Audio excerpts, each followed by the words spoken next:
然后接下来我们讲这个发泡门或 PVC 门跟我们的这个厕所的木工做这个门的过程，其实是会不太一样的。第一个是可以看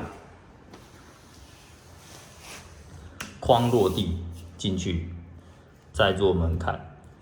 那因为它是发泡 PVC， 所以你碰到水不会有烂的问题，所以在立框的时候，我们就直接下去，可以直接下去。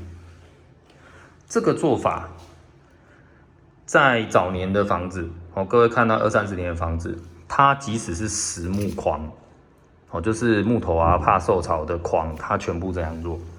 所以呢，各位应该如果在老房子都会发现说，奇怪，这段怎么烂掉？这段会烂掉、黑掉。这个是因为以前的工法也是这样子。那现在的话是比较讲究啦，我们的做法会像这样子。先下大理石门槛，然后我们把木做在这个上面，所以你水过来的时候，它就不会直接吃到这一块，避免它啦比较容易受潮就烂掉这样子。所以木门的做法是变这样子，就是拉回来，先下我们的门槛，木工后做的时候，把这个框站在这个上面，变这样子。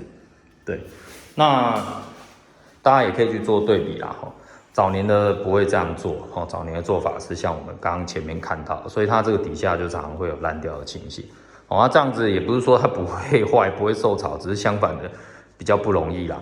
毕竟水是往这边泄嘛，那它稍微到这里，被止住了，就退去了。这个问题就会被大幅的改善这样子。